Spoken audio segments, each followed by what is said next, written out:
मित्रों नमस्कार। आपके अपने YouTube चैनल ओम क्लासेस में आप सभी का स्वागत है। अपना ये चैनल केवल शिक्षा से जुड़ा हुआ है। इसमें आपको नए नए विज्ञान के बारे में जानकारी प्राप्त होगी। इसके लिए आप अपने इस चैनल को लाइक और सब्सक्राइब करें और वीडियो के बारे में अंत में कमेंट करके अवश्य बताएं। देखेंगे कल हमने पढ़ा था कुछ शब्दावली। आज हम उससे शब्दावली से लेकर के कुछ आगे और बढ़ते हैं।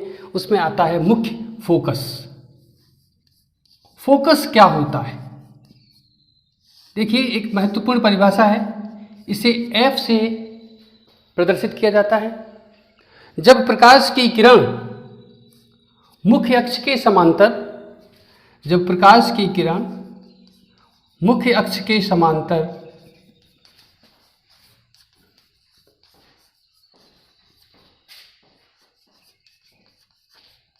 मुख्य अक्ष के समांतर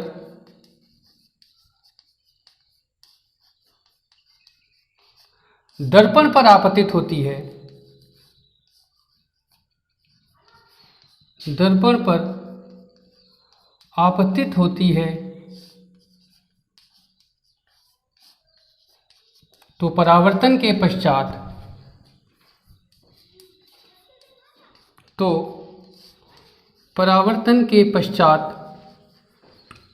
जिस बिंदु पर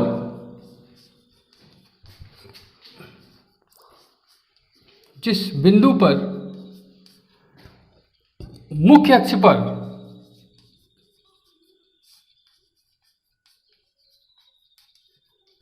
मिलती है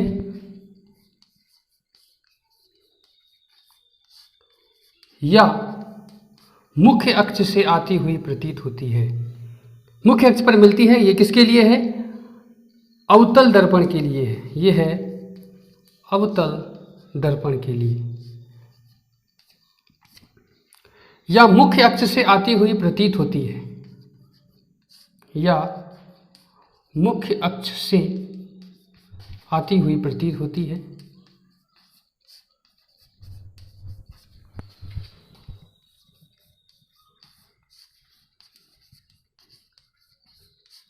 उसे फोकस कहते हैं। उसे फोकस कहते हैं। एक महत्वपूर्ण परिभाषा है। अक्सर पूछी जाती है कि फोकस क्या है और किस प्रकार से इसे हम डिफाइन करेंगे, परिभाषित करेंगे। तो देखेंगे, सबसे पहले एक हम अवतल दर्पण बनाते हैं। इस अवतल दर्पण में मध्य का बिंदु ध्रुव कहलाता है और ध्रुव से वक्रता केंद्र की ओर मिलाने वाली सीधी रेखा को हम मुख्य अक्ष कहते हैं। ये कह रहा है कि जब प्रकाश की किरण मुख्य अक्ष के समांतर जाती है तो परावर्तन के पश्चात जिस बिंदु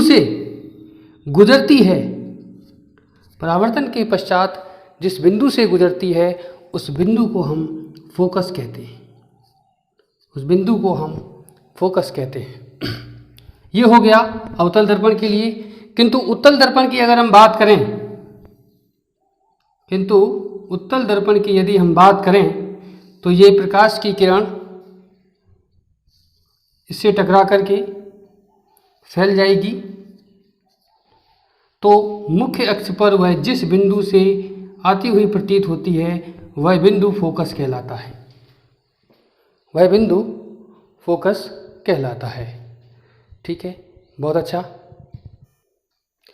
देखिए, अब संबंध सब बताते हैं कि वक्रता त्रिज्या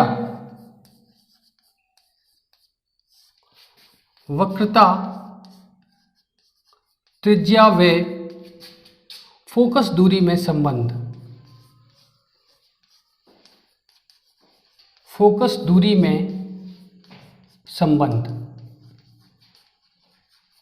यह एक प्रश्न भी बनता है और एक महत्वपूर्ण बात भी है जिसे हमें याद रखना होगा, क्योंकि इसका प्रयोग जो है न्यूमेरिकल्स में काफ़ी किया जाता है, इसलिए इसका ध्यान रखें। देखेंगे, सर्वप्रथम हमने एक दर्पण बनाया। ये परावर्तक पृष्ठ है। एक मुख्य अक्ष को हमने खींचा। अब देखिए, हम प्रकाश की किरण को इससे एक समांतर होकर के इस पर डालते हैं। जब प्रकाश की किरण इसके समांतर जाती है तो जाने के पश्चात एक बिंदु से होकर के गुजरती है, जिसे हम F द्वारा दर्शाते हैं। परावर्तन के एक नियम में हमने पढ़ा था कि आपतित किरण, परावर्तित किरण तथा अभिलंब तीनों एक ही तल में होते हैं। इस बिंदु को हम अभिलंब मान लेते हैं। मान लीजिए कि यह एक अभिलंब है, यह अभिलंब है। यहां पर दो कोण बने हुए हैं। चूंकि अभिलंब जो है दोनों के मध्य में स्थित होता है, इसे कहते हैं आपतन कोण और इसे कहते हैं परावर्तन कोण। यहां पर हम देखेंगे कि इसे I के द्वारा भी प्रदर्शित कर सकते हैं और इसे R के द्वारा भी प्रदर्शित किया जा सकता है। आप ध्यान से देखेंगे कि यह बिंदु, इस कोण का मान और इस कोण का मान, मतलब यहाँ पर हम इस कोण को मान का नाम 1 रख देते हैं, इसका मान 2 रख देते हैं और इसका मान 3 रख देते हैं। चूंकि यहाँ पर एक एकांतर कोण का निर्माण हो रहा है। आप ध्यान से देखें, जेड जैसी आकृति बन रही है, तो जेड जैसी आकृति को कहते हैं एकांतर कोण, अर्थात कोण 1 तथा कोण 2 तथा कोण 3 का मान जो है बराबर होगा, 1, 2 और 3। चूंकि ये एकांतर कोण है, कोण 1 और कोण 3 एकांतर कोण है, कोण 1, कोण 3 ये दोनों एकांतर कोण है।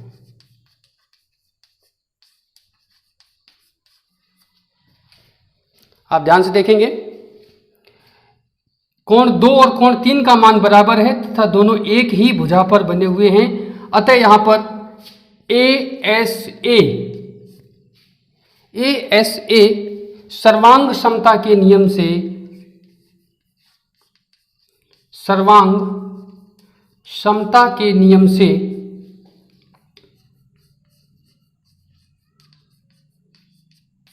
यह त्रिभुज समरूप होगा। अब देखेंगे, अतः इसकी यह दूरी और तथा यह दूरी दोनों एक दूसरे के बराबर होगी। तो कहने का मतलब, इसको यदि हम C से दर्शा दें और इसको हम P से दर्शा दें, तो इसमें हम देखेंगे कि C तथा F, CF बराबर है FP के। नाम कुछ भी लिखा जा सकता है, इसे हम O के द्वारा दर्शा देते हैं।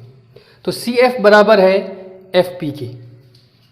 चूंकि यह एक सर्वांग सम है, अतः हम कह सकते हैं कि CF बराबर FP। आगे हम देखते हैं कि यदि यह द्वारक की दूरी बहुत कम है, यदि द्वारक की दूरी कम है तो हम FP और FO को लगभग बराबर मान सकते हैं। FP और FO को लगभग हम बराबर मान सकते हैं। अतः हम कह सकते हैं, कि CO बराबर हो जाएगा 2, CO बराबर हो जाएगा 2 FO, या CO बराबर हो जाएगा 2 CF के, या FO बराबर हो जाएगा 1/2 CO के। यह बात सिद्ध करती है कि वक्रता त्रिज्या फोकस दूरी की दुगनी होती है। वक्रता त्रिज्या फोकस दूरी की दुगनी होती है। इसे हम कई प्रकार के सवालों में हल करने में इसका हम प्रयोग भी करते हैं। इसके आगे हम देखेंगे दर्पण, गोलीय दर्पण। गोलीय दर्पण से परावर्तन के नियम, परावर्तन के नियम। इन नियमों के अभाव में आप कोई भी इमेज नहीं बना सकते, कोई भी आप प्रतिबिंब नहीं बना सकते। इसलिए इन नियमों को हमें समझना बहुत आवश्यक है। देखिए इसका पहला नियम है, यदि प्रकाश की किरण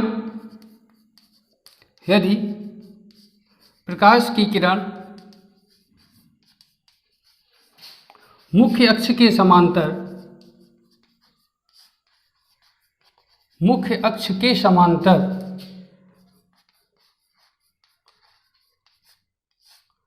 दर्पण पर आपतित होती है,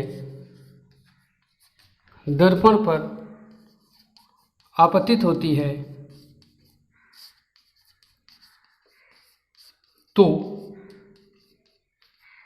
परावर्तन के पश्चात मुख्य फोकस से होकर गुजरती है या फोकस से होकर गुजरती है। दूसरा नियम है, इसे हम चित्र के द्वारा भी समझ सकते हैं। ये दर्पण है, ये मुख्य अक्ष है, प्रकाश की किरण इसके समांतर डाली जाएगी तो ये फोकस से होकर के गुजर जाती है। चाहे दर्पण कोई सा भी हो, उत्तल है तो फोकस से आती हुई प्रतीत होगी। देखेंगे इसे हम, ये प्रकाश की किरण यहाँ पर फोकस है और ये फोकस से आती हुई प्रतीत होती है। पहला नियम है। दूसरा नियम है कि यदि जस्ट इसका उल्टा है, यदि कोई प्रकाश की किरण फोकस से होकर के डाली जाए तो वह परावर्तन के पश्चात मुख्य अक्ष के समांतर हो जाती है। देखेंगे, और जब कोई प्रकाश की किरण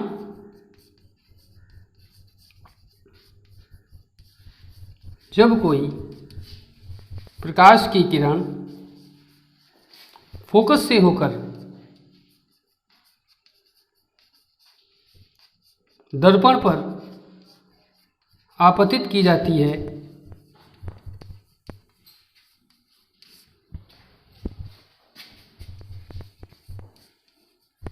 तो परावर्तन के पश्चात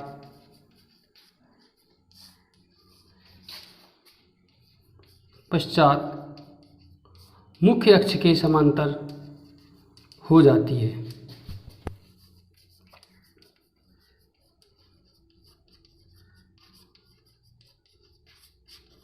कहने का मतलब है पहले वाले नियम का जस्ट विपरीत नियम है। देखेंगे कैसे। ये प्रकाश की किरण, ये फोकस है और यदि फोकस से होकर के यदि कोई डाली जाए तो परावर्तन के पश्चात मुख्य अक्ष के समांतर हो जाती है। इसी प्रकार से एक नियम और है कि यदि कोई प्रकाश की किरण वक्रता केंद्र से होकर के डाली जाए, यदि कोई प्रकाश की किरण वक्रता केंद्र से होकर के डाली जाए तो वह बिना मुड़े सीधे उसी दिशा में लौट आती है। ये फोकस है, इसका दुगना वक्रता केंद्र C है और C से होकर के यदि प्रकाश की किरण इस पर जाती है तो उसी दिशा में पुनः वापस लौट आती है। ये मुख्य नियम है तीसरा। चौथा नियम भी इसमें एक बना सकते हैं कि आपतन कोण और परावर्तन कोण का मान सदैव बराबर होता है। चलिए दोस्तों, आज के वीडियो में बस इतना ही। यदि वीडियो आपको अच्छा लगे तो इसे शेयर और इसमें कमेंट जरूर करें। Thank you.